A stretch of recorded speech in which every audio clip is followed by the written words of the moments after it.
At 89 years old, a grieving man who had buried both his wife and his son took up running.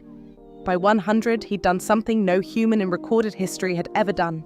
His story, and 2 others like it, may completely destroy the excuse you've been hiding behind. In the 1990s, a farmer named Fauja Singh lost his wife. Then he watched his adult son die in a tragic accident. The grief nearly broke him. He was in his 80s and, it seemed, had nothing left to do but wait.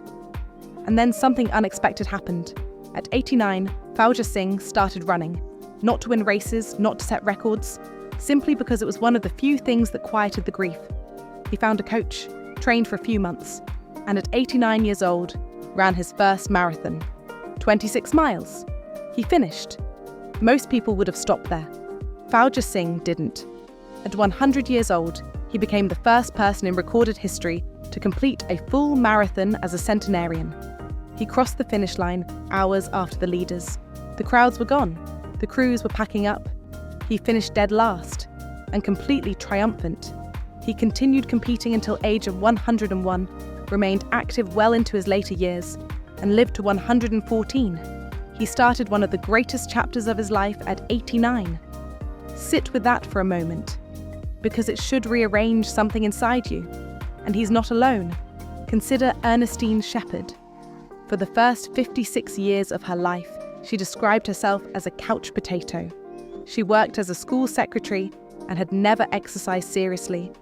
Then she and her sister made a decision. They wanted to get fit. Years later, at 71, she asked a former Mr. Universe to train her for competitive bodybuilding. 7 months later, she won her first competition.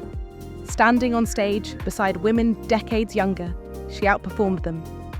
Eventually, Guinness recognized her as the world's oldest competitive female bodybuilder. She remained strong, disciplined, and actively training well into her late 80s. Then there's Diana Nyad. As a young woman, she dreamed of swimming from Cuba to Florida. More than 100 miles of open ocean, sharks, jellyfish, powerful currents. She tried in her 20s and failed. Then she let the dream go. For 30 years. At 60, she came back to it. And failed. Then tried again, and failed again. 4 attempts, all in her 60s, at a challenge that breaks athletes half her age.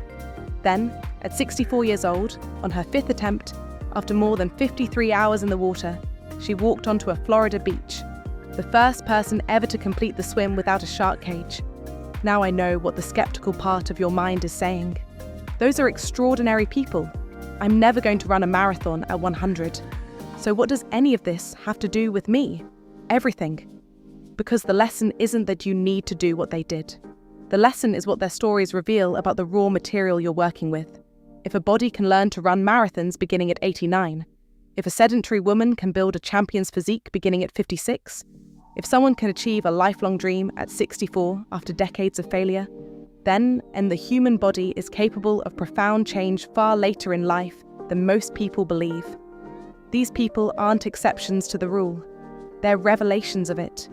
The door you assumed had locked behind you was never actually locked. It only looked closed because you stopped trying the handle. So let's name the excuse. It's the most seductive one there is. It's too late for me. I'm too old. I waited too long. The opportunity has passed. And here's why that story is so comfortable. If it's true, you're off the hook. Too late becomes permission to stop trying. It sounds reasonable. It sounds mature. It sounds like accepting reality. That's what makes it dangerous. It doesn't feel like an excuse. But Fauja Singh at 89, Ernestine Shepherd at 56, Diana Nyad at 64. Each of them was handed that excuse more convincingly than most of us ever will be, and each refused it. In doing so, they exposed the truth hidden underneath it. Too late is almost never a fact about your body. It's a story inside your head, and it's the one belief that can genuinely close your future. The years don't close the door. Your body doesn't close the door. Only the belief that the door is closed keeps you from walking through it. So carry this with you. It is almost certainly not too late for you. Not at 40, not at 60, not at 80. Whatever story you've been telling yourself about the years you've lost, consider the possibility that the story is wrong. Because the only thing that can ever make it truly too late is your decision to believe that it is.